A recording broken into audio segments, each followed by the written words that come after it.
Langit Surabaya di penghujung tahun 1970 selalu punya warna jingga yang memudar lambat, seolah enggan menyerahkan diri pada kegelapan malam. Di sudut kota yang sibuk, tak jauh dari hiruk-pikuk jembatan merah yang legendaris, berdiri sebuah rumah tua berarsitektur Belanda yang menjulang sendirian. Sering disebut warga sekitar sebagai rumah tusuk sate. Bukan karena bentuknya yang unik, melainkan karena konon siapapun yang nekat menempatinya tak akan pernah bisa bertahan lama. Rumah itu dengan jendela-jendela tinggi yang selalu tertutup rapat dan cat putih yang mengelupas, selalu diselimuti aura dingin, bahkan di tengah teriknya matahari siang. Di antara bangunan-bangunan lain yang lebih modern, rumah tusuk sate adalah anomali. Saksi bisu berbagai kisah dan rumor kelam yang beredar dari mulut ke mulut. Anak-anak kecil akan memecut sepeda mereka lebih cepat saat melewatinya, sementara para ibu akan bergegas menundukkan pandangan. Konon, jeritan pernah terdengar dari dalamnya di malam-malam tertentu, dan bayangan-bayangan samar sering terlihat melintas di balik tirai yang usang. Namun, desas-desus itu tak sampai ke telinga Pak Harjo, seorang pensiunan masinis kereta api dengan perawakan tegap dan kumis tebal yang gagah. Ia adalah pria pragmatis, tak percaya tahayul, dan selalu berpegang pada logika. Setelah istrinya meninggal dunia setahun lalu, Pak Harjo memutuskan untuk menjual rumah lamanya yang terlalu besar dan mencari tempat yang lebih ringkas. Secara kebetulan, ia menemukan iklan penjualan rumah tusuk sate di koran lokal dengan harga yang sangat murah, nyaris tak masuk akal. Ia melihatnya sebagai peluang emas, sebuah rumah besar nan megah dengan pekarangan luas, sempurna untuk menyambut ketiga cucunya yang akan datang berkunjung dari Jakarta saat liburan sekolah. Ketiga cucu itu adalah Rendra, anak tertua yang berusia 16 tahun. Ia adalah remaja yang cerdas, sedikit skeptis seperti kakeknya, namun memiliki rasa ingin tahu yang besar dan gemar membaca buku-buku detektif. Kemudian ada Dewi, gadis manis berumur 14 tahun dengan rambut sebahu dan mata yang selalu berbinar. Dewi adalah sosok yang sensitif, mudah berempati, dan memiliki intuisi yang kuat. Seringkali merasakan hal-hal yang tak terlihat oleh orang lain. Dan yang termuda adalah Joko, bocah 8 tahun yang lincah dan pemberani dengan imajinasi yang melimpah ruah. Joko adalah tipe anak yang selalu mencari petualangan, seringkali tanpa memikirkan konsekuensinya. Sore itu, di awal bulan Desember, mereka tiba di stasiun Gubeng. Senyum Pak Harjo merekah melihat cucu-cucunya. Ia sudah menyiapkan mobil jeep tuannya untuk menjemput mereka. "Selamat datang di Surabaya, cucu-cucu kakek," sapa Pak Harjo dengan suara berat khasnya. "Kakek, kita bakal tinggal di mana?" tanya Joko antusias, melongok dari jendela mobil saat mereka melaju menembus keramaian kota. Kakek sudah siapkan kejutan, rumah baru yang besar sekali, dekat jembatan merah, kata Pak Harjo, tanpa menyadari kerutan di dahi Rendra dan Dewi saat mendengar nama lokasi itu. Mereka memang belum pernah mendengar desas-desus tentang rumah tusuk sate, namun ada sesuatu dari cara kakeknya mengucapkan jembatan merah yang sedikit menggelitik rasa penasaran mereka. Saat jeep Pak Harjo berbelok dan berhenti tepat di depan rumah tusuk sate, senyum di wajah ketiga cucu itu perlahan memudar. Bangunan itu memang besar, tapi auranya berbeda. Jendela-jendela yang gelap seperti mata kosong, dan hawa dingin yang tiba-tiba terasa, bahkan dari luar pagar. Pak Harjo yang melihat reaksi mereka hanya tertawa renyah. "Kenapa? Terkejut ya? Kakek tahu rumah ini mungkin terlihat sedikit usang, tapi isinya luas sekali." Rendra menatap bangunan itu dengan alis terangkat. "Besar sekali, Kek. Apa kakek yakin?"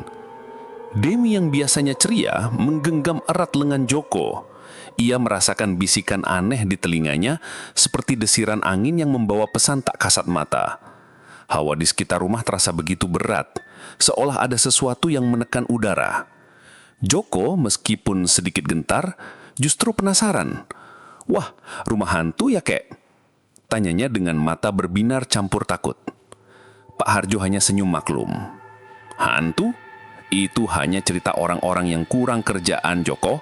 Ayo masuk. Kakek sudah siapkan makan malam paling enak."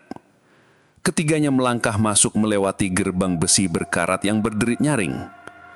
Mereka tidak tahu bahwa setiap langkah yang mereka ambil membawa mereka semakin dalam ke sebuah pusaran misteri. Sebuah kisah nyata yang terkubur di dalam dinding-dinding rumah tusuk sate, siap untuk bangkit kembali.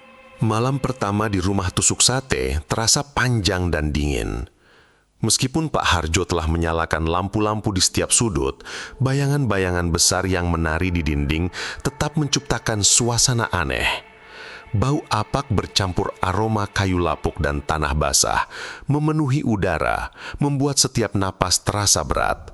Setelah makan malam sederhana yang dihangatkan Pak Harjo, ketiga cucu itu memutuskan untuk menjelajahi rumah yang begitu luas. "Lihat ini, ada perapian," seru Joko riang, menunjuk ke sebuah perapian besar berlumut yang mendominasi ruang tamu utama. Ia berlari-lari kecil, mengabaikan hawa dingin yang merayapi kakinya. Rendra, dengan senter di tangannya, menyusuri dinding yang dihiasi lukisan-lukisan tua yang tampak memudar. "Lukisan-lukisan ini terlihat sangat tua, kakek," komentarnya pada Pak Harjo yang sedang membersihkan debu dari sebuah meja. "Apa ini peninggalan pemilik sebelumnya?" Pak Harjo hanya mengedikkan bahu. "Entahlah, nak. Kakek beli rumah ini beserta isinya. Biar saja, lumayan kan gratisan." Sementara Rendra dan Joko masih asik dengan penjelajahan mereka, Dewi berdiri di tengah ruang tamu. Matanya memejam. Ada rasa sakit kepala yang tiba-tiba menyerang, diiringi bisikan-bisikan samar yang hanya ia dengar. Bisikan itu seperti desahan angin, namun membentuk kata-kata yang tidak jelas.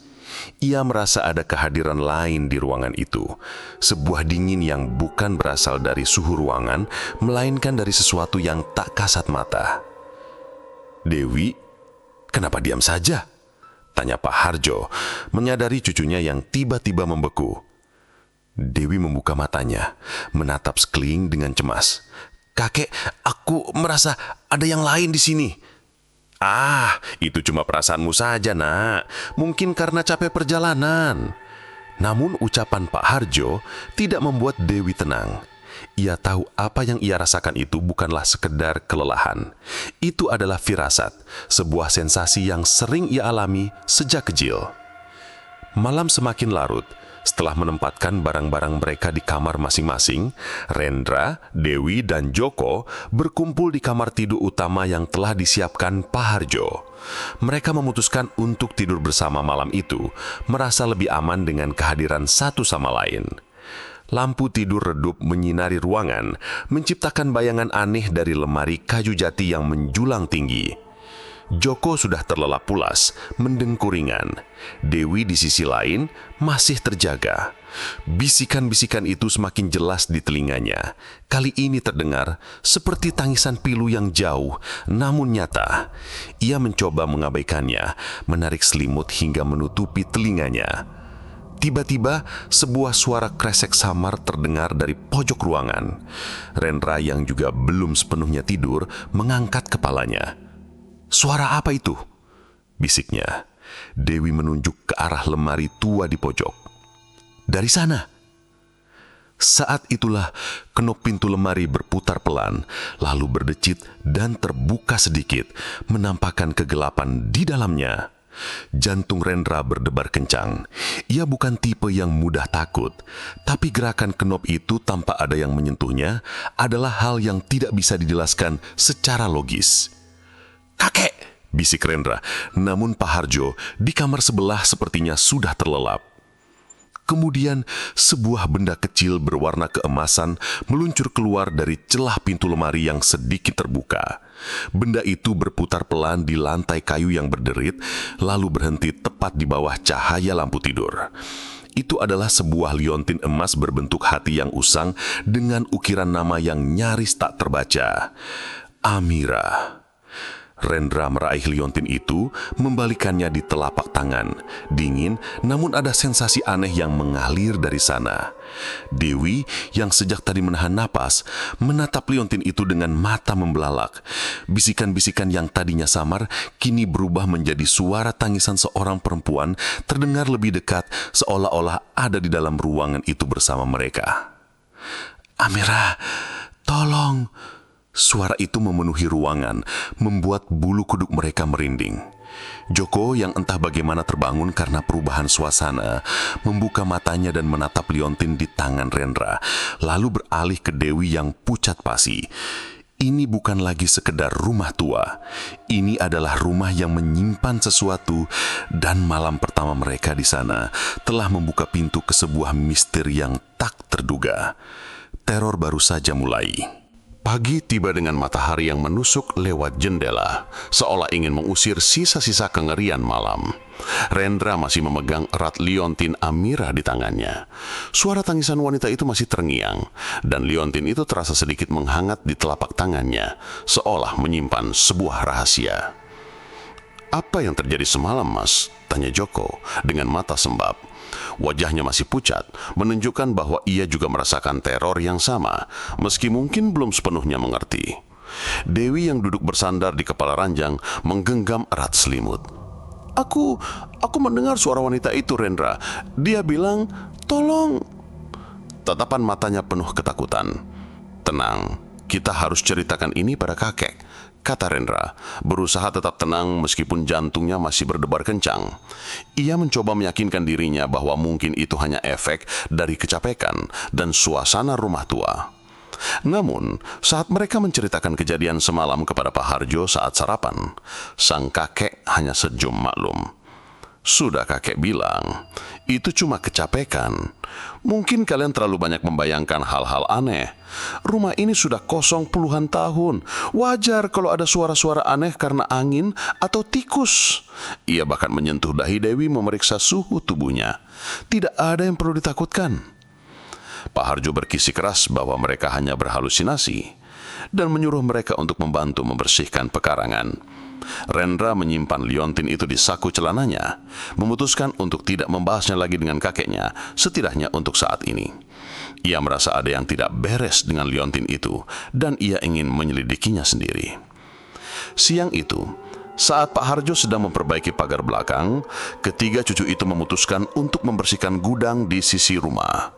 Gudang itu gelap, lembab, dan dipenuhi barang-barang usang yang tertutup debu tebal. Bau apek begitu menyengat hingga membuat Joko batuk-batuk. Bau sekali di sini," keluh Joko sambil menutup hidungnya. Rendra dengan senter yang kini menjadi teman setianya menyinari setiap sudut.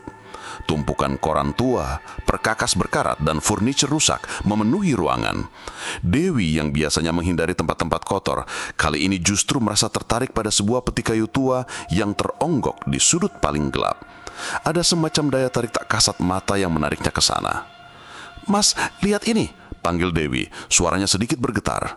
Di atas peti itu terletak sebuah boneka porselen usang. Salah satu matanya pecah dan gaunnya yang dulu putih kini kusam dan robek. Boneka itu tampak mengerikan, namun Dewi merasa ada sesuatu yang familiar tentangnya, seolah pernah melihatnya di suatu tempat entah kapan. Saat Dewi menyentuh kepala boneka itu, sebuah sensasi dingin yang menusuk menjalar ke tangannya. Bersamaan dengan itu, pandangannya menjadi kabur dan ia merasakan kilasan-kilasan aneh. Sebuah taman yang indah, ayunan kayu tua, dan suara tawa seorang anak perempuan. Lalu tiba-tiba berubah menjadi kegelapan dan jeritan. "Dewi, kenapa kau?" Rendra melihat adiknya mematung dengan mata terpejam dan tubuh sedikit bergetar. Joko yang penasaran mengulurkan tangan ingin mengambil boneka itu. Namun Rendra segera menepisnya. "Jangan disentuh, Joko." Dewi membuka matanya, terengah-engah. Wajahnya pucat pasi. Aku melihat sesuatu, Mas. Seorang anak kecil. Dia menangis." Boneka ini, Rendra mengambil boneka itu dengan hati-hati. Ia mengamati mata boneka yang pecah, lalu melihat celah kecil di punggungnya. Ada sesuatu yang terselip di sana. Ia mengeluarkannya. Itu adalah sebuah potongan kertas lusuh yang ditulis tangan dengan tulisan sambung yang rapi. Meskipun sudah pudar, tulisan itu masih bisa dibaca. Aku takut. Mereka mengambil semua yang aku punya. Tolong aku, Ibu. Di bawah tulisan itu, ada sketsa kasar seorang gadis kecil dengan rambut tergerai panjang memegang boneka. Dan di sudut bawah ada inisial kecil, A.S. Rendra dan Dewi saling pandang. Amira, Liondin itu, boneka ini, dan tulisan tangan ini, ada koneksi yang jelas. Ini bukan lagi sekedar halusinasi. Rumah ini dulunya adalah tempat tinggal seseorang yang mengalami penderitaan, dan entitas di dalamnya tampaknya ingin berkomunikasi. Tiba-tiba, dari arah belakang mereka, terdengar suara langkah kaki yang berat, perlahan namun pasti mendekat. Suara sepatu boot yang menggesek lantai berdebu. Jantung mereka berdebat kencang. Itu bukan suara Pak Harjo. Langkahnya terlalu lambat, terlalu teratur, dan ada sensasi dingin yang menyelimuti udara di sekitar mereka. Mereka berbalik secara bersamaan. Bayangan gelap dan tinggi terpantul di dinding, namun tidak ada siapapun di sana. Hanya kesunyian yang mencekam. Bau apak di gudang semakin kuat, bercampur dengan aroma amis yang aneh. Joko mulai menangis pelan. Ada apa itu, Mas? Rendra memeluk erat-erat adik-adiknya, menatap kegelapan di sudut gudang. Mereka kini tahu, ada sesuatu yang hidup di dalam rumah ini. Sesuatu yang ingin mengungkapkan kisah kelamnya. Dan mereka, tanpa sengaja, telah menjadi bagian dari kisah itu. Ketegangan di rumah tusuk sate semakin pekat seiring berjalannya hari. Setelah insiden di gudang, Pak Harjo mulai menyadari ada yang tidak beres, meskipun ia masih berusaha menyangkalnya. Wajah pucat Dewi dan ketakutan di mata Joko adalah bukti yang tak bisa ia abaikan sepenuhnya. Ia mulai melihat keanehan-keanehan kecil. Pintu yang terbuka sendiri, suara langkah kaki di lantai atas saat tidak ada siapa-siapa, atau lampu yang berkedip-kedip tanpa sebab. Namun sifat pragmatisnya masih menolak untuk percaya pada hal-hal supranatural. Rendra, di sisi lain, justru semakin terpacu. Liontin, Amira, dan potongan kertas dari boneka itu menjadi fokus penyelidikannya. Ia yakin ada kisah tragis di balik semua ini, dan entitas yang menghuni rumah itu ingin agar kisahnya terungkap. Ia mulai menghabiskan waktu di perpustakaan kota mencari arsip koran lama atau catatan sejarah tentang area Jembatan Merah dan rumah-rumah tua di sekitarnya. Mas, kamu yakin mau terus mencari tahu? Tanya Dewi suatu sore saat melihat Rendra sibuk membaca buku-buku tebal. Aku takut kalau kita malah membangunkan sesuatu yang lebih besar. Kita sudah membangunkan sesuatu, Dewi, jawab Rendra tanpa mengalihkan pandangan dari halaman buku. Ada yang butuh bantuan kita. Joko, dengan keberanian khasnya, justru menjadi mata-mata di dalam rumah. Ia sering terlihat mengendap-endap, mencoba mendengar suara-suara aneh, atau mencari petunjuk baru. Suatu malam saat Pak Harjo sudah terlelap, Joko menyelinap ke ruang tamu utama. Ia merasa tertarik pada sebuah lemari buku tua yang terkunci rapat di sudut ruangan. Dengan bantuan senter kecil, Joko mencoba mengintip ke dalam celah lemari buku. Ia tidak melihat apa-apa selain tumpukan buku-buku tua dan beberapa kotak. Namun saat ia mendekatkan telinganya ke pintu lemari, ia mendengar suara samar. Bukan tangisan, melainkan seperti bisikan yang berulang-ulang, sangat pelan namun jelas.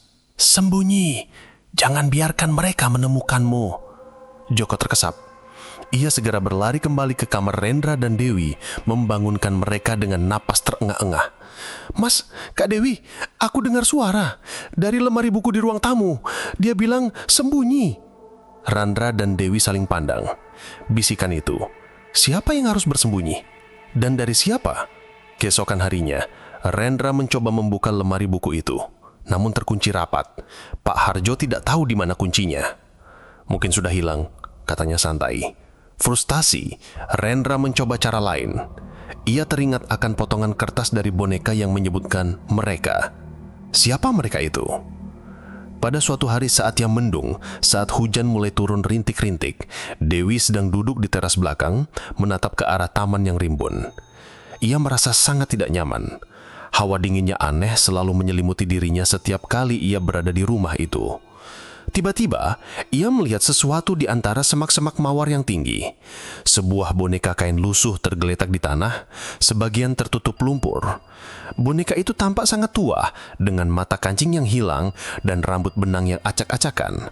Dewi merasa terpanggil untuk mendekat. Saat ia meraih boneka itu, ia merasakan sensasi yang sama seperti saat menyentuh boneka porselen di gudang. Kilasan-kilasan kembali muncul. Kali ini, kilasan itu lebih jelas. Seorang wanita muda dengan gaun putih yang kotor berlari ketakutan di tengah malam, dikejar oleh bayangan-bayangan tinggi. Ia bersembunyi di balik semak-semak, memeluk erat boneka kain itu, terisak-isak. Lalu sebuah tangan besar meraihnya, menyeretnya pergi. Jeritan yang memilukan.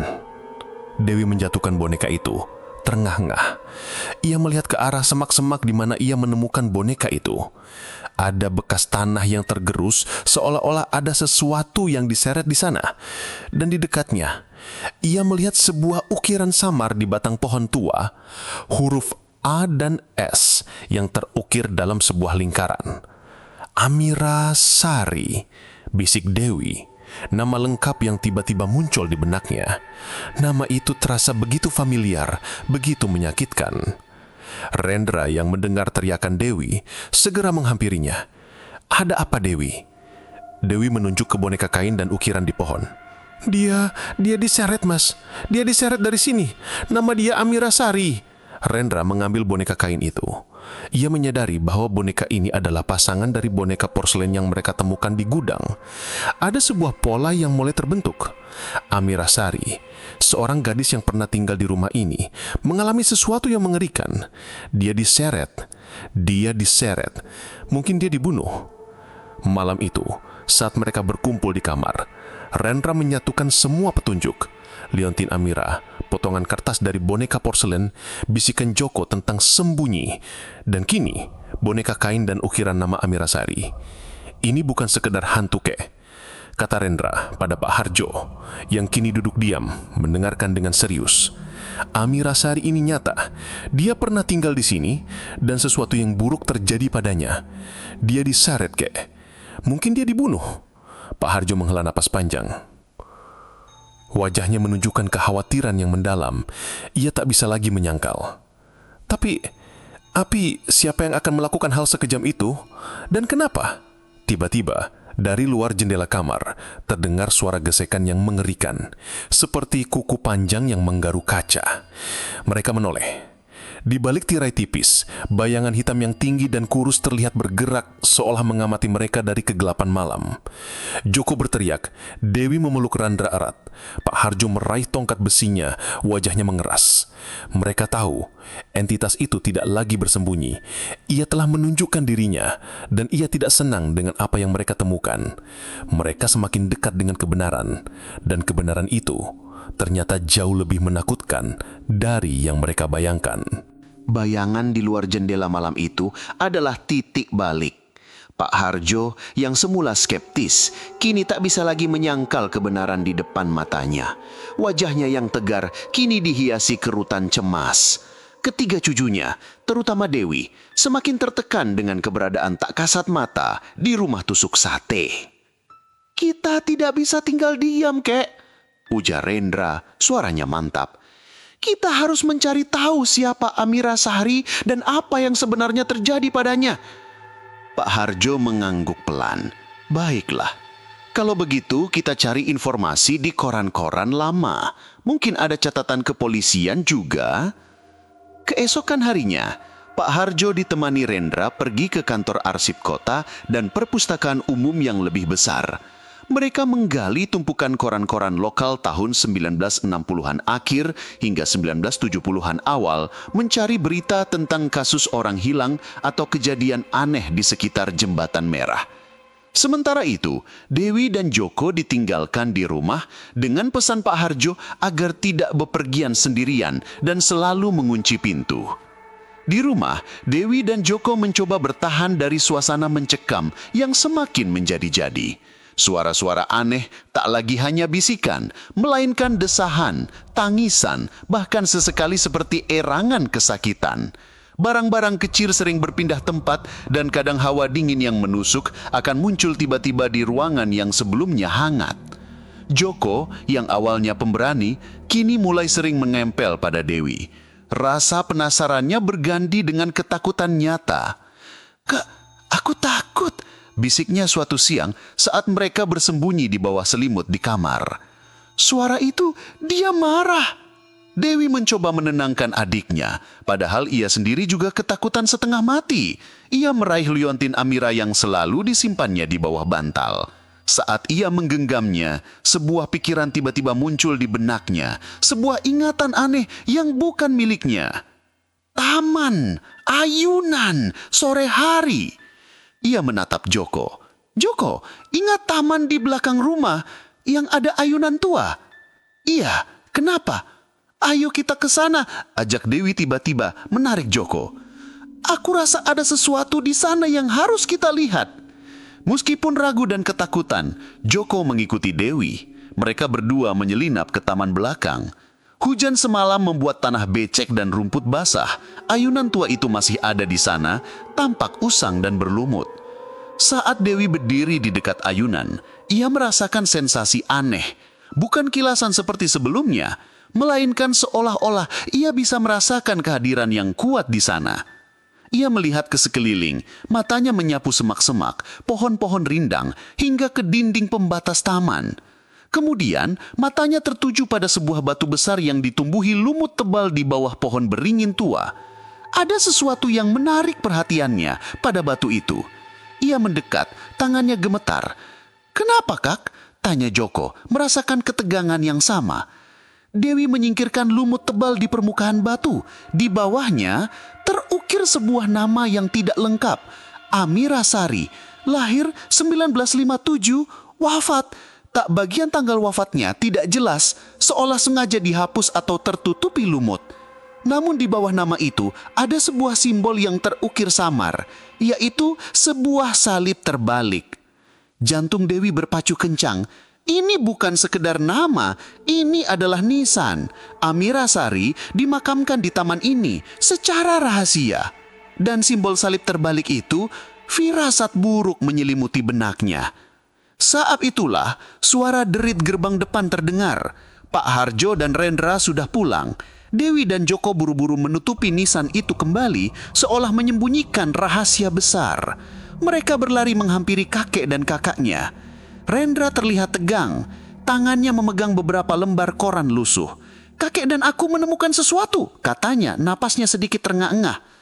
"Ada berita lama tentang hilangnya seorang gadis bernama Amira Sari di sekitar Jembatan Merah pada tahun 1970-an.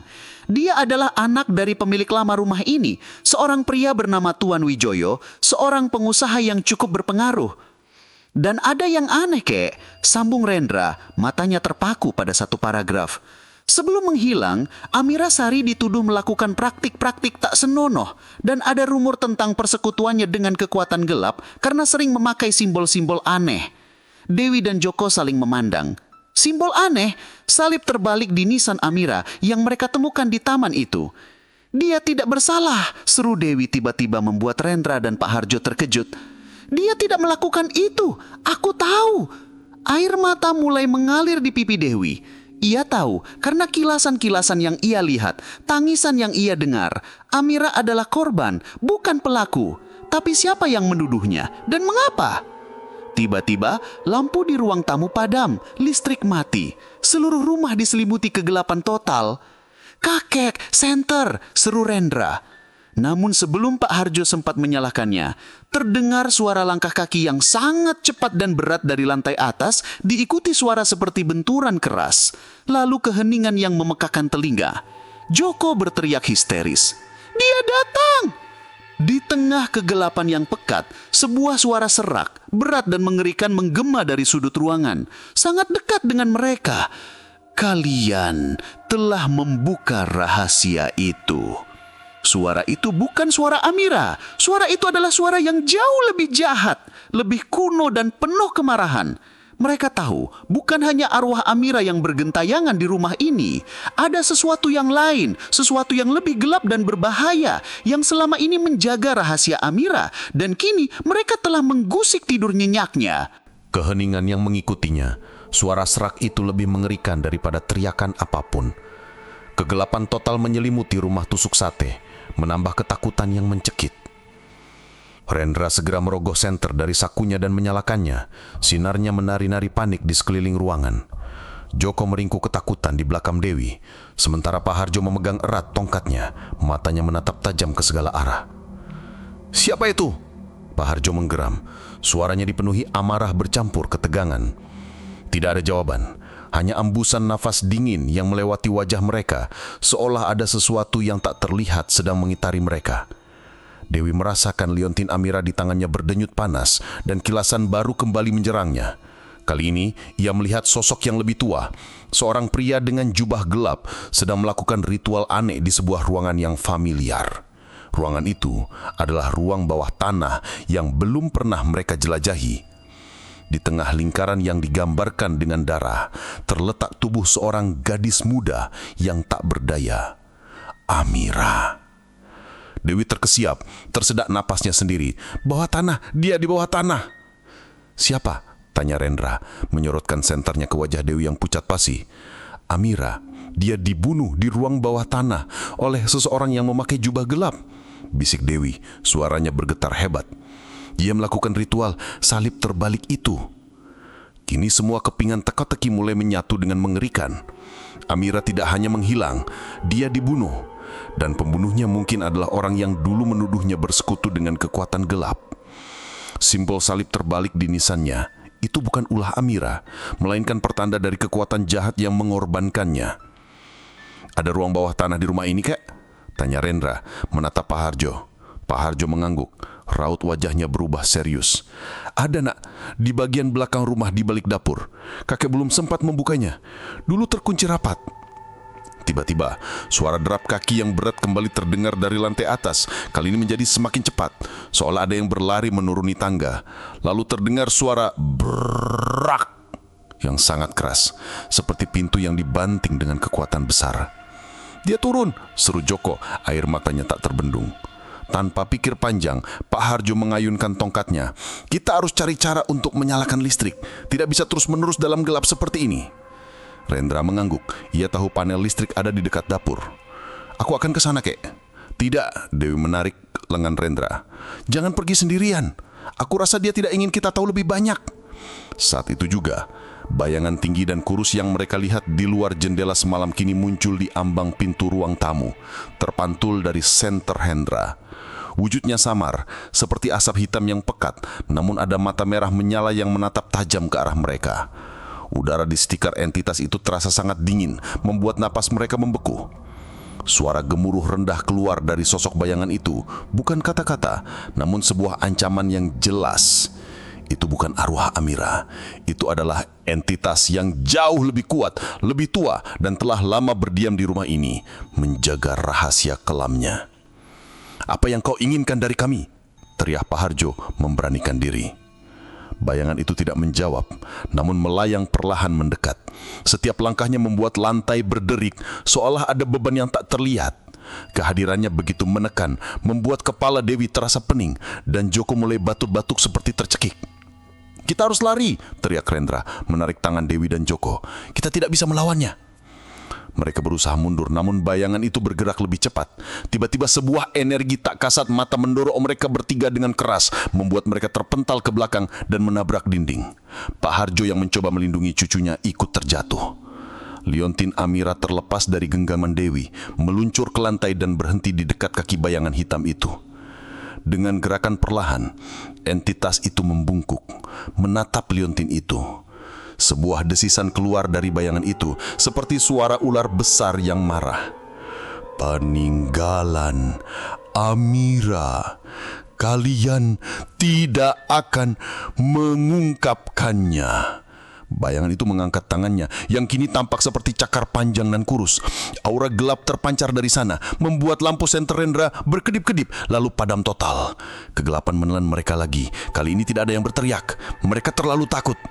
Di tengah kegelapan pekat itu terdengar suara kretek yang mengerikan, seolah ada sesuatu yang diremukkan. Kemudian suara gesekan benda keras di lantai menjauh perlahan. Ketika Rendra berhasil menyalakan senter lagi, bayangan itu sudah tidak ada. Namun di lantai tempat liontin Amira tadi terjatuh, kini hanya ada serpihan emas yang hancur berkeping-keping. Liontin itu telah dihancurkan. Kekuatan entitas itu jauh melampaui apa yang mereka bayangkan. Dia tidak hanya ingin menyembunyikan kebenaran, dia ingin menghancurkan setiap petunjuk yang ada. Dan mereka, ketiga cicu yang penasaran, kini menjadi target utama. Mereka terperangkap dalam jaring rahasia yang mengerikan dan tak ada jalan keluar yang mudah. Kehancuran liontin Amira menjadi pukulan telak. Itu adalah petunjuk terpenting yang mereka miliki. Kini tak lebih dari serpihan emas tak berguna. Ketakutan yang semula samar kini berubah menjadi teror yang nyata dan mendesak. Bayangan gelap itu, entitas yang telah menunjukkan kekuatannya, jelas tidak main-main. Kita tidak bisa hanya berdiam diri, Rendra berkata dengan suara bergetar, meskipun ia berusaha keras untuk terlihat tegar.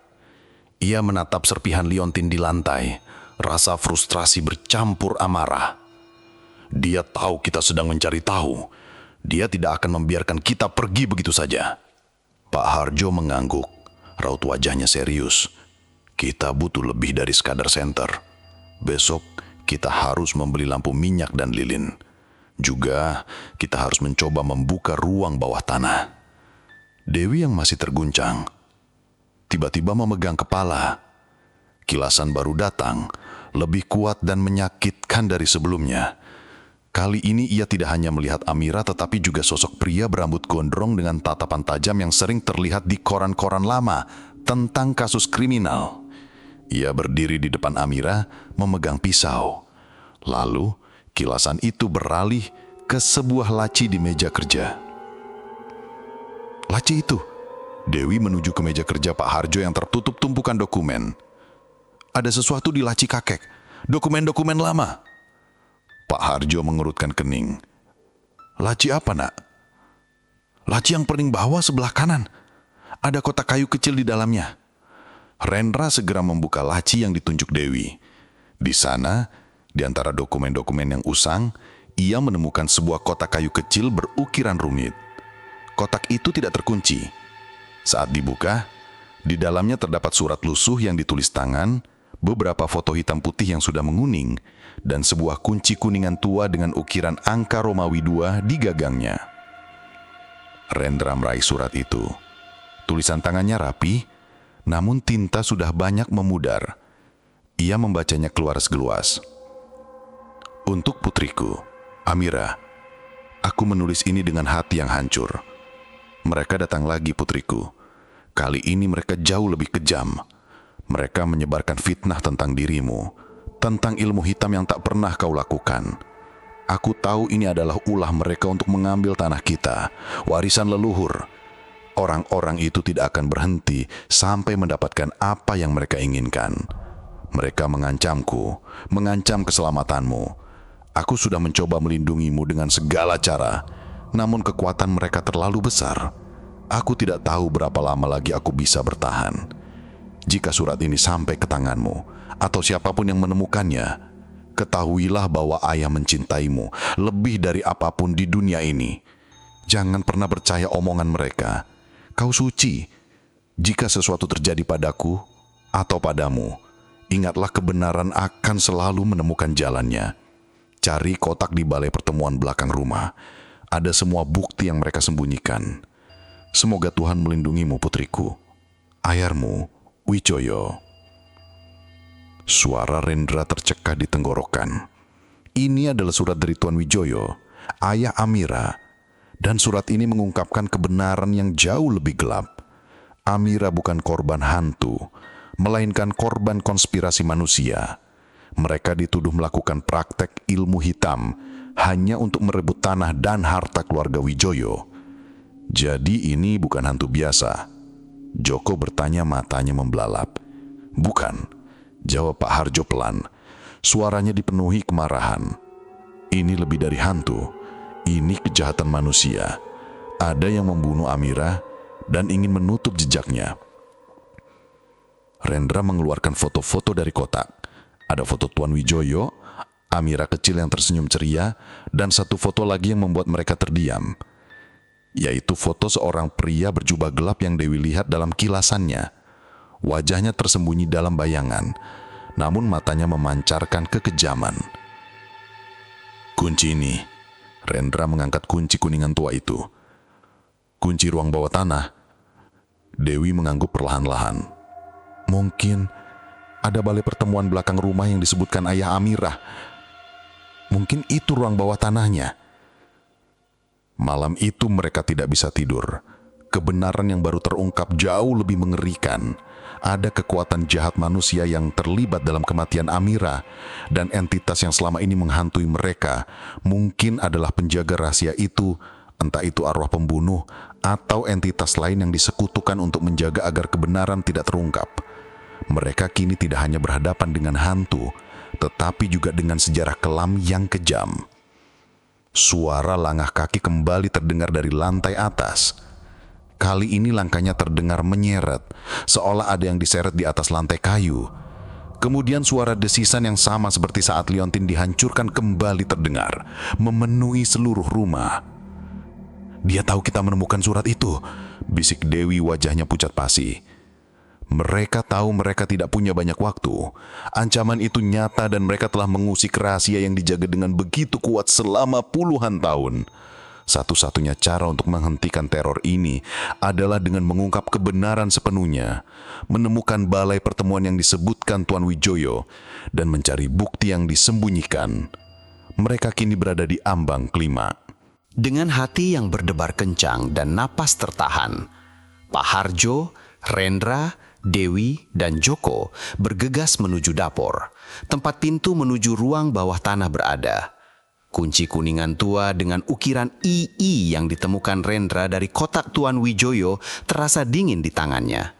Aroma amis yang samar kini semakin kuat, bercampur bau apak dan sesuatu yang busuk menusuk hidung. Ini dia, bisik Pak Harjo, menyorotkan senter ke sebuah pintu kayu yang tersembunyi di balik lemari penyimpanan. Pintu itu tampak lebih tua dari bagian rumah lainnya dengan ukiran pudar yang hampir tak terlihat. Rendra memasukkan kunci itu ke lubang kunci. Kunci itu pas. Dengan decitan yang mengerikan, seolah pintu itu menolak untuk dibuka setelah puluhan tahun. Ia memutar kuncinya. Sebuah klik nyaring terdengar.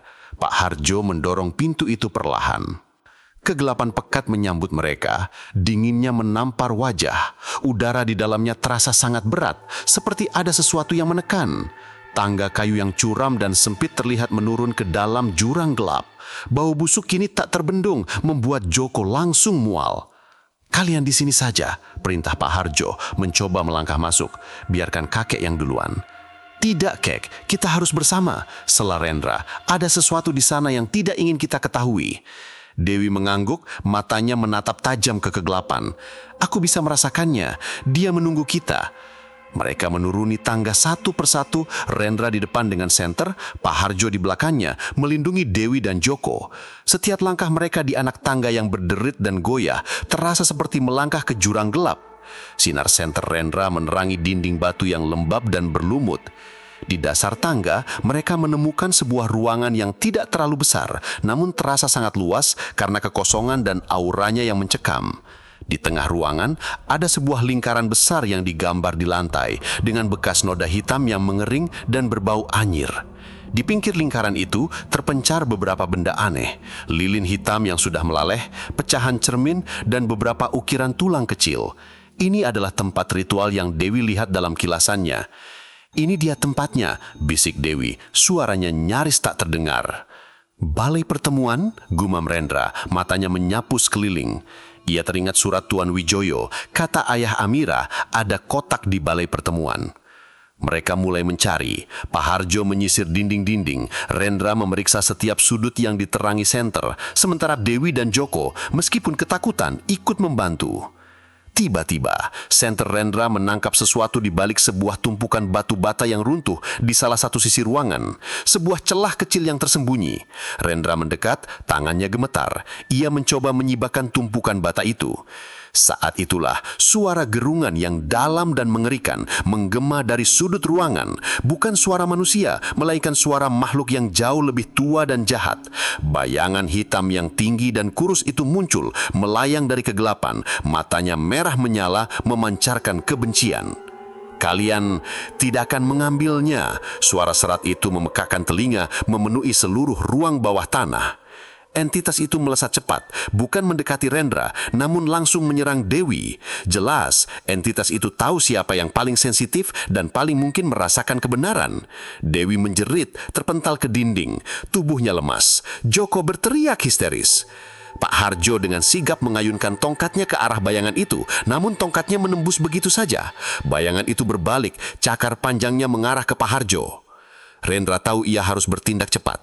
Ia kembali ke celah di balik tumpukan bata. Dengan sekuat tenaga ia menyibakkan sisa-sisa reruntuhan itu. Di dalamnya, ia melihat sebuah kotak besi tua yang berkarat, disembunyikan dengan rapi. Ini pasti kotak yang dimaksud Tuan Wijoyo. Bayangan itu kini melayang di atas Pak Harjo, siap untuk menyerang. Dewi, meskipun lemah, merangkak mendekati Rendra. "Cepat mas, buka kotaknya." Rendra meraih kotak besi itu, kotor, berkarat, dan terkunci dengan gembok tua. Ia berusaha memecahkannya, namun terlalu kuat.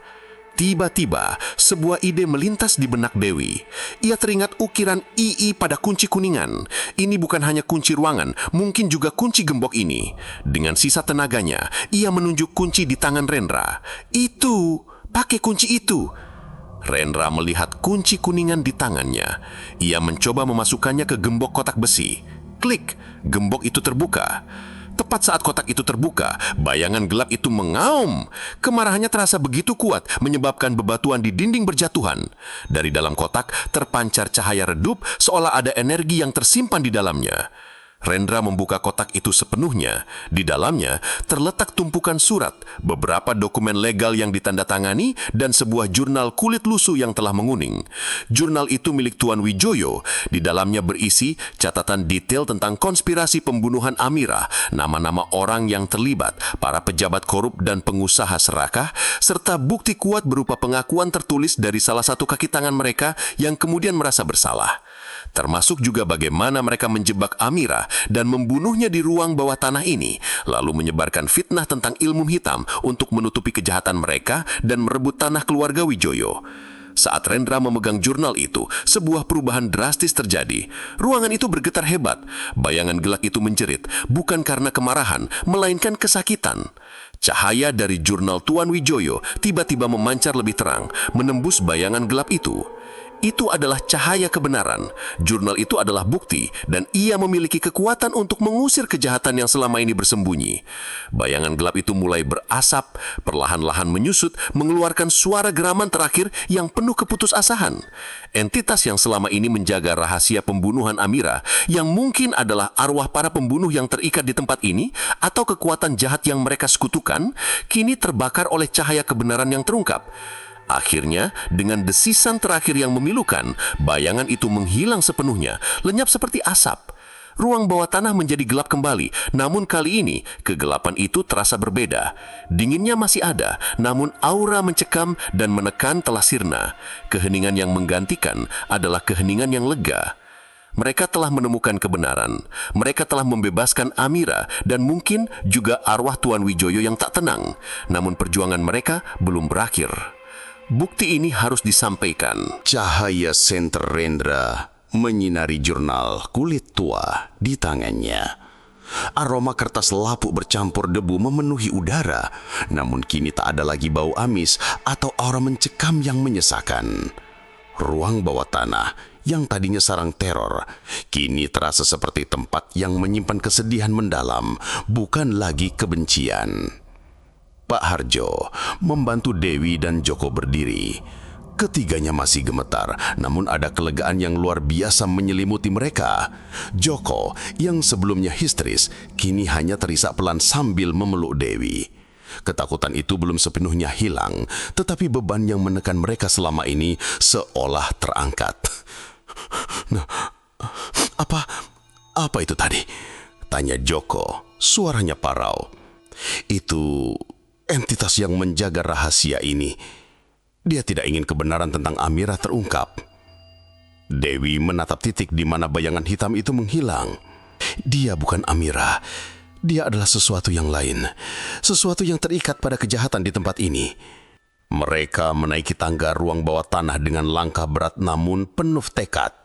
Sesampainya di atas, Pak Harjo menguji kembali pintu itu, seolah ingin memastikan bahwa kegelapan yang baru saja mereka hadapi tidak akan kembali.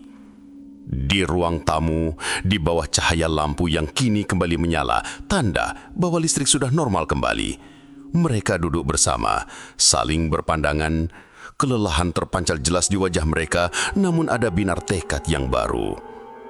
Rendra mulai membaca isi jurnal Tuan Wijoyo dengan lebih seksama, sementara Pak Harjo mendengarkan dengan seksama. Sesekali mengangguk, raut wajahnya berubah menjadi amarah. Jurnal itu menceritakan kisah yang jauh lebih tragis daripada rumor hantu.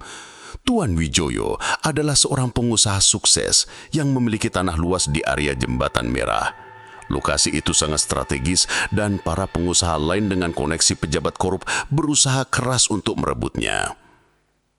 Ketika Tuan Wijoyo menolak menjual, mereka mulai menyebarkan fitnah tentang praktik ilmu hitam di rumah itu.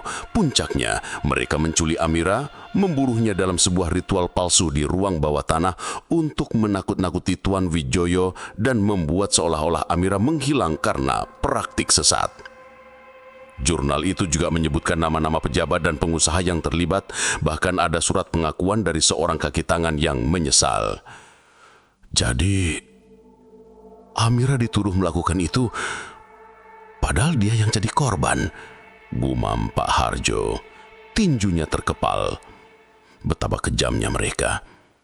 Dan entitas itu mungkin adalah arwah para pelaku yang dihukum terikat di sini atau kekuatan jahat yang mereka gunakan untuk menutupi kejahatan itu. Tambah Dewi, intuisinya membimbingnya. Joko yang mendengarkan dengan seksama tiba-tiba teringat sesuatu. Yang di koran, yang dibilang Amira Sari bersekutu dengan kekuatan gelap, itu bohong ya, Kek? Betul sekali, Nak. Kata Pak Harjo menatap cucunya dengan lembut. Itu semua rekayasa mereka untuk menutupi kejahatan yang sebenarnya. Malam itu tidak ada lagi suara-suara aneh di rumah tusuk sate. Udara terasa lebih ringan dan ketegangan yang mencekik selama berhari-hari akhirnya menguap. Arwah Amira Sari yang selama ini terjebak dalam kesedihan dan rahasia kini seolah telah menemukan kedamaian. Namun pekerjaan mereka belum selesai. Jurnal ini adalah bukti kuat, sebuah kebenaran yang harus diungkap ke publik, meskipun peristiwa itu terjadi puluhan tahun lalu. Pak Harjo tahu ini akan menjadi pertarungan panjang, namun demi keadilan Amira Sari, ia bersedia melakukannya.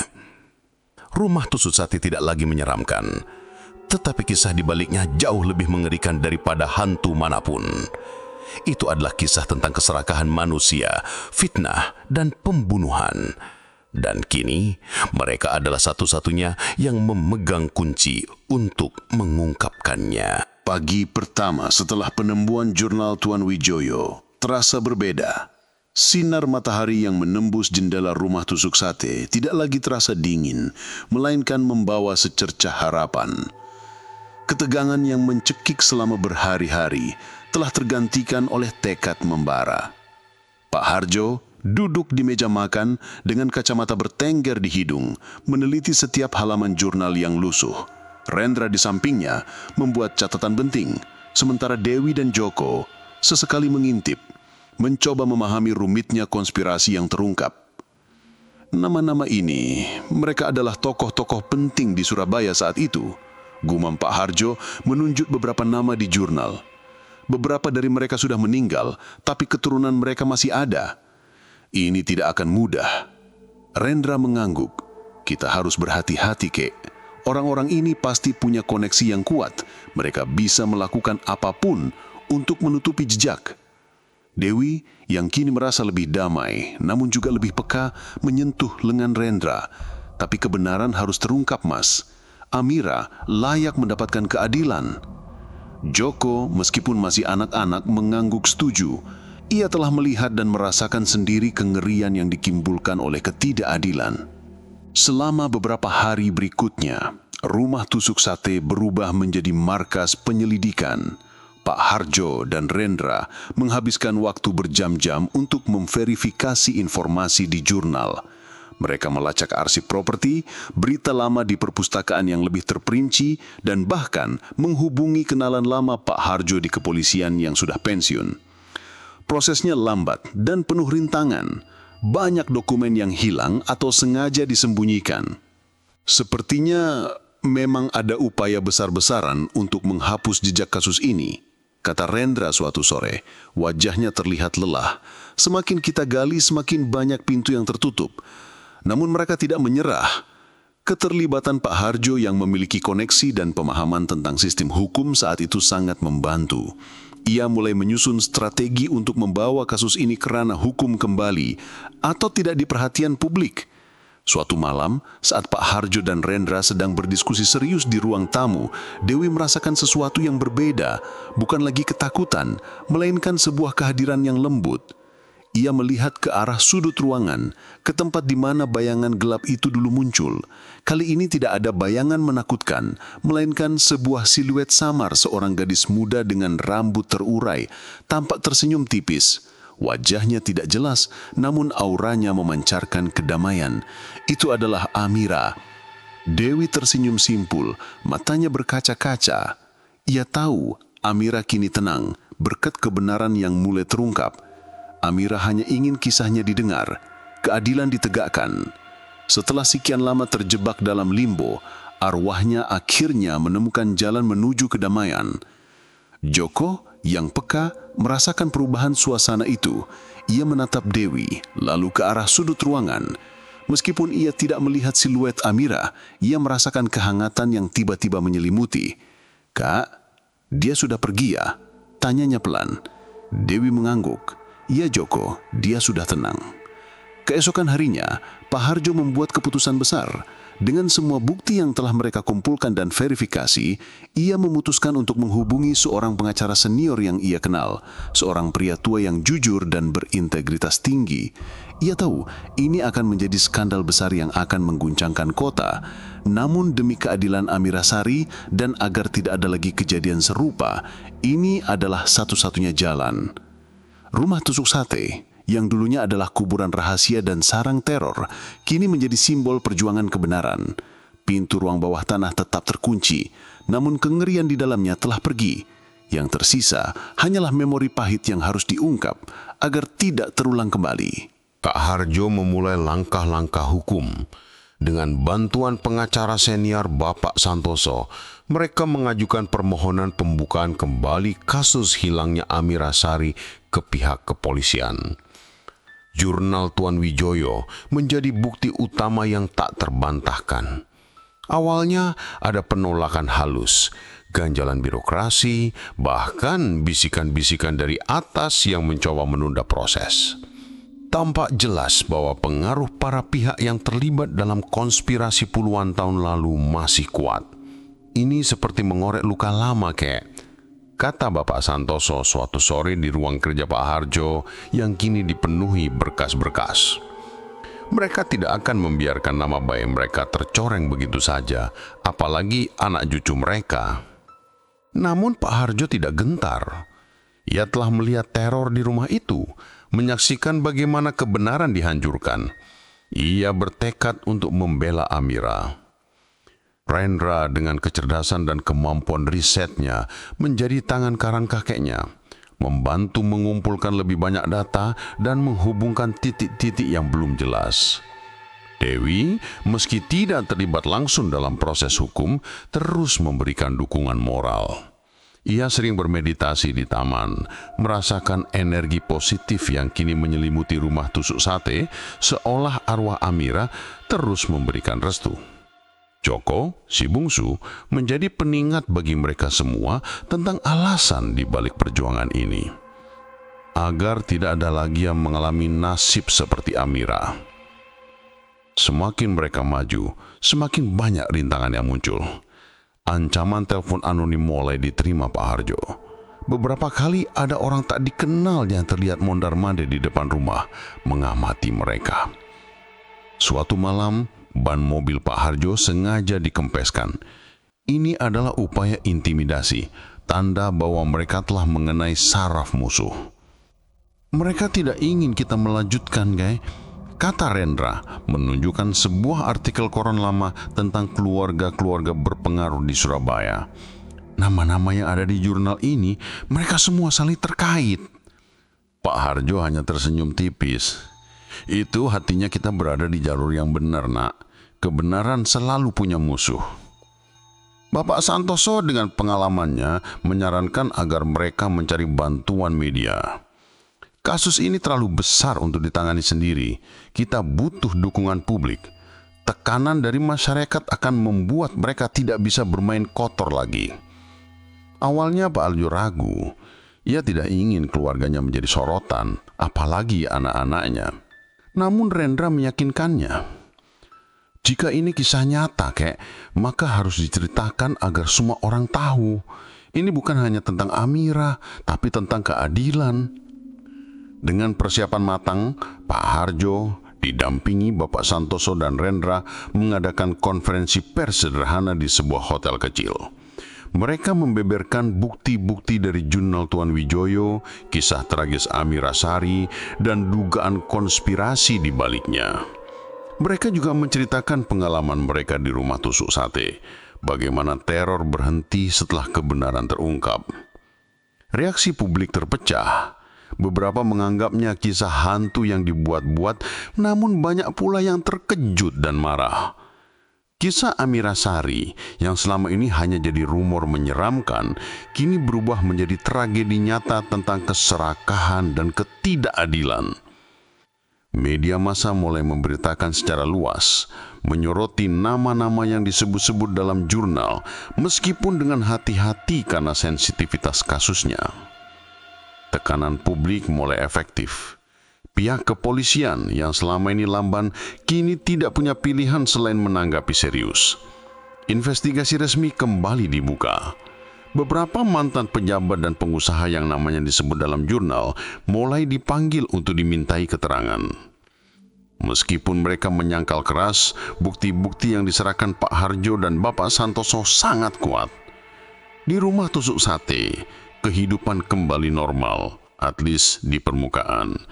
Tidak ada lagi teror, tidak ada lagi bayangan. Joko dan Devi bahkan sesekali berani bermain di taman belakang dekat nisan Amira yang kini mereka bersihkan dan hiasi dengan bunga. Rumah itu telah bersih dari aura negatif. Namun setiap sudutnya masih menyimpan kenangan akan perjuangan mereka. Mereka telah melewati fase teror paling mengerikan. Tetapi kini mereka menghadapi hantu yang berbeda. Hantu kejahatan manusia dan sistem yang korup. Pertarungan untuk keadilan Amira Sari baru saja dimulai dan hasilnya masih belum pasti.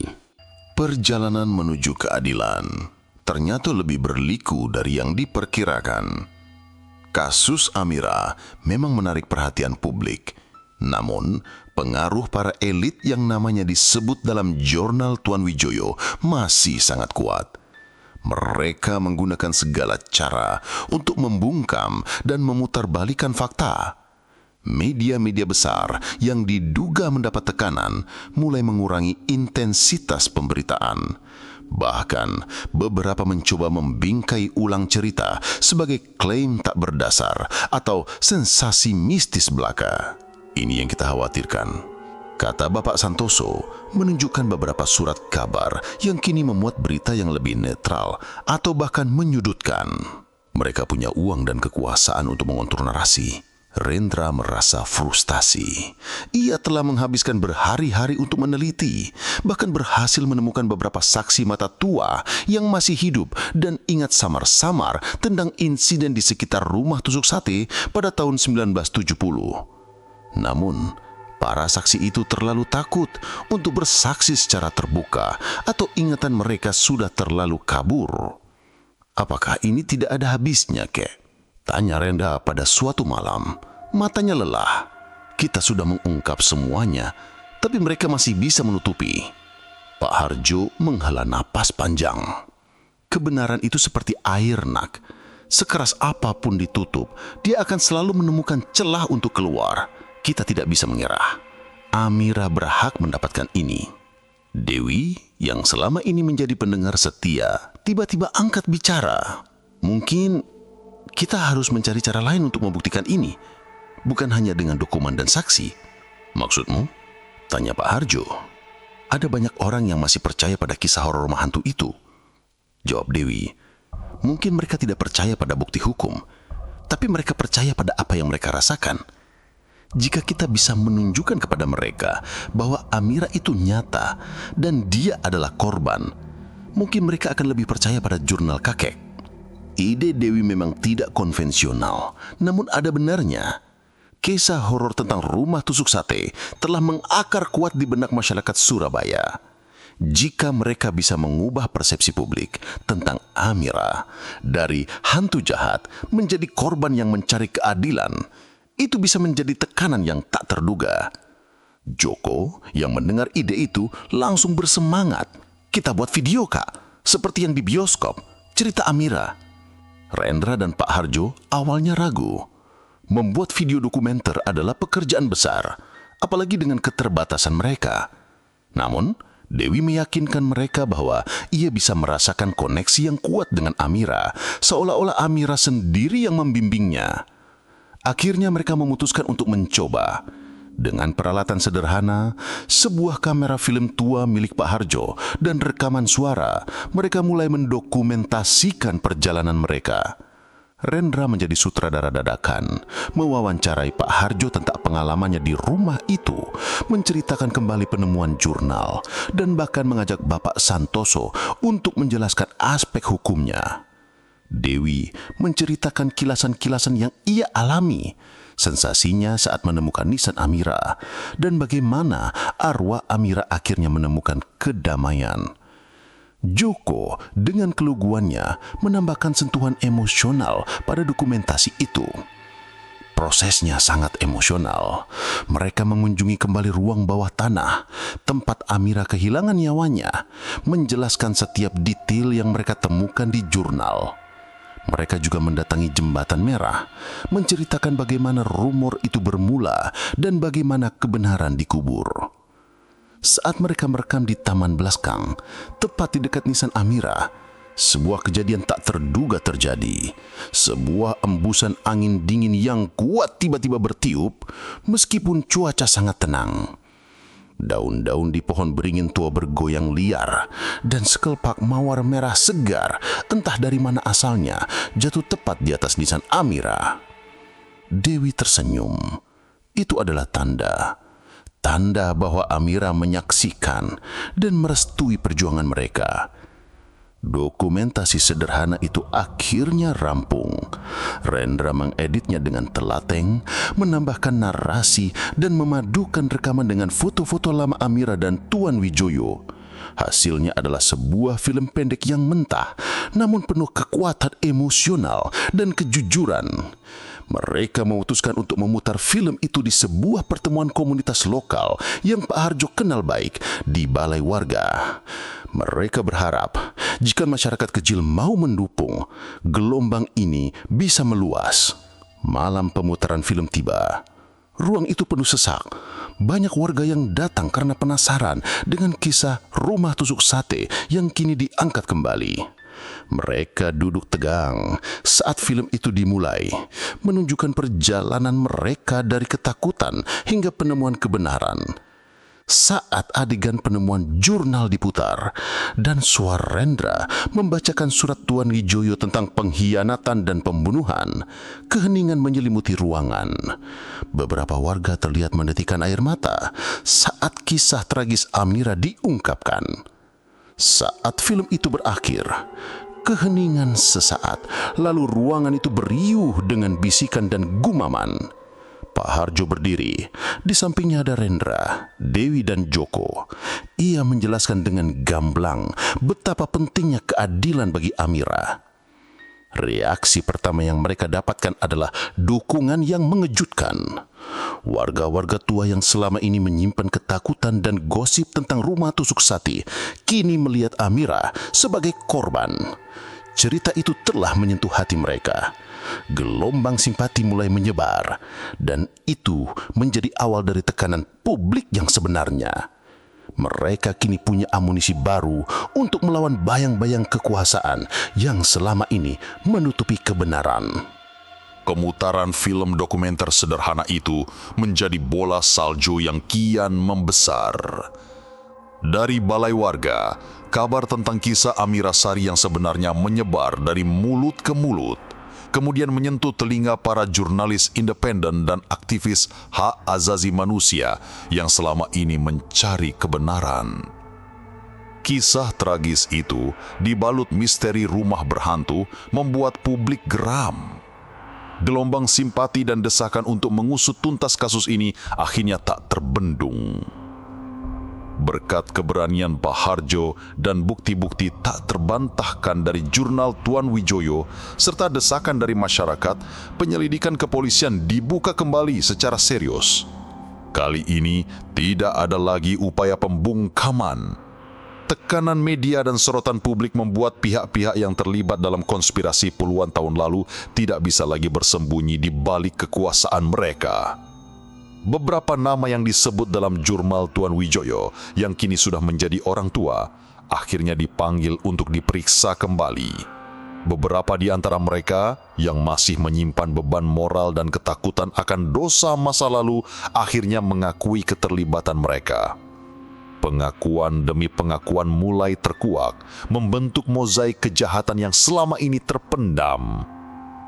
Terungkap bahwa Amira Sari memang menjadi korban konspirasi jahat para pengusaha serakah yang didukung pejabat korup.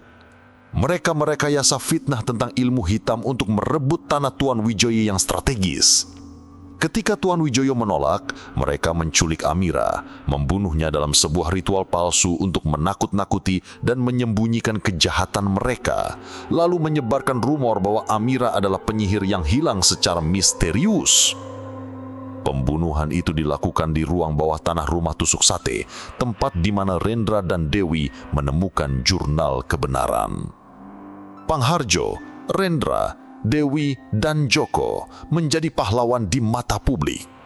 Kisah mereka tentang keberanian menghadapi teror dan mengungkap kebenaran menjadi inspirasi. Rumah tusuk sate yang dulunya dihindari kini menjadi monumen bisu bagi perjuangan keadilan. Beberapa mahasiswa sejarah dan aktivis bahkan datang untuk meneliti lebih lanjut, menambah lapisan validitas pada kisah ini. Namun, kemenangan ini datang dengan harga. Keluarga Pak Hardjo harus menghadapi sorotan media yang tak henti-hentinya. Privasi mereka terusik. Meskipun begitu, mereka merasa puas. Beban yang mereka rasakan sejak menemukan liontin Amira telah terangkat. Suatu siang, beberapa bulan setelah kasus itu terkuak dan beberapa pelaku sudah divonis, Pak Hardjo mengajak ketiga cucunya ke taman belakang. Mereka duduk di dekat nisan Amira yang kini bersih dan dihiasi bunga-bunga segar. "Kita sudah menyelesaikan tugas kita, Nak," kata Pak Hardjo menatap nisan itu dengan tatapan haru. Amira sudah mendapatkan keadilannya. Dewi mengusap lembut ukiran nama Amira Sari di batu nisan.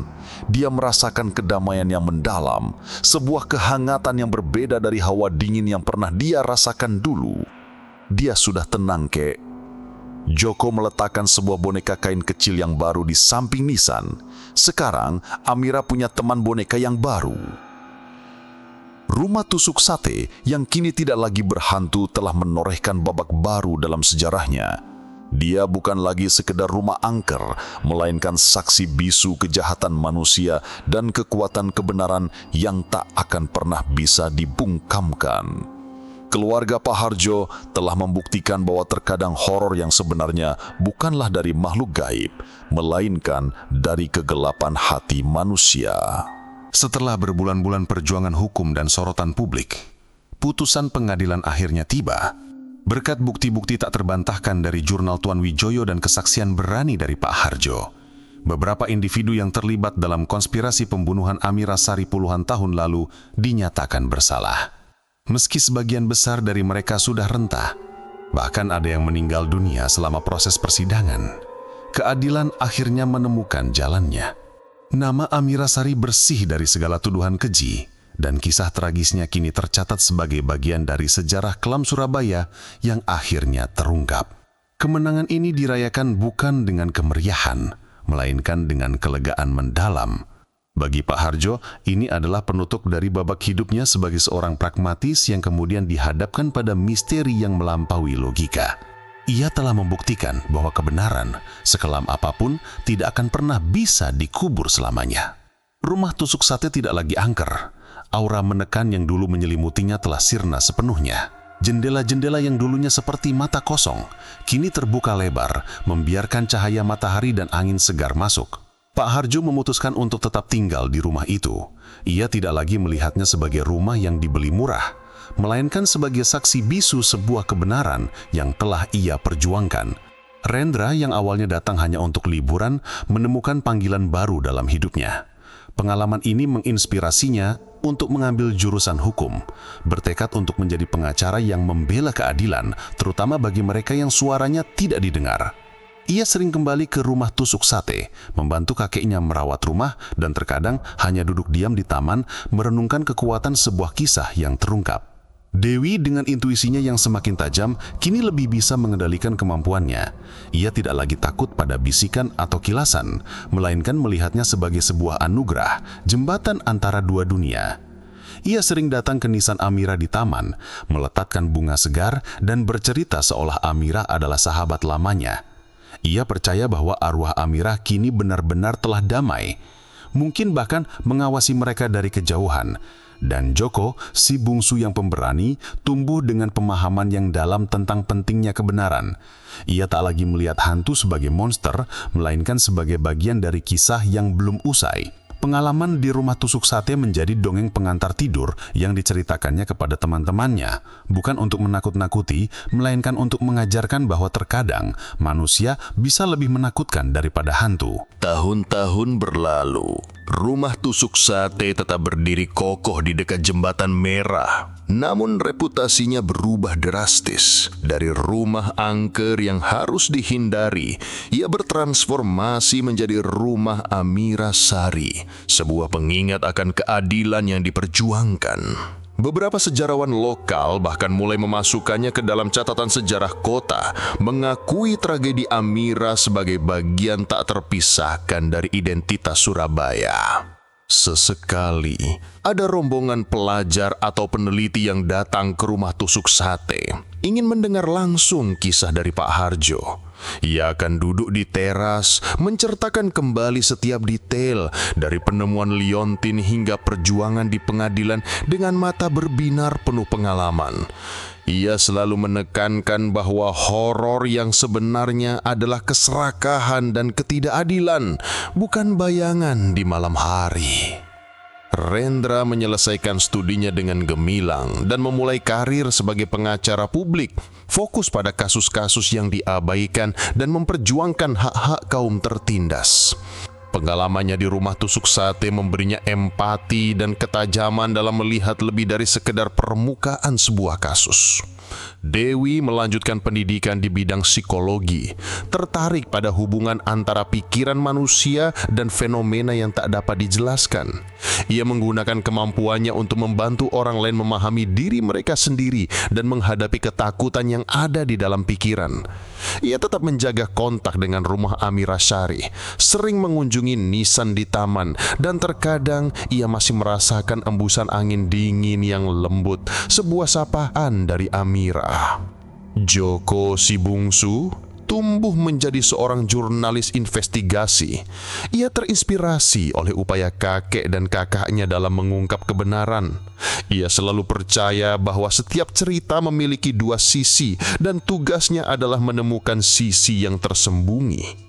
Pengalamannya di masa kecil di rumah tusuk sate mengajarkan padanya bahwa hal-hal paling menakutkan seringkali adalah yang paling nyata. Kisah rumah tusuk sate di Jembatan Merah yang bermula dari teror di tahun 1970 telah berakhir dengan kemenangan kebenaran.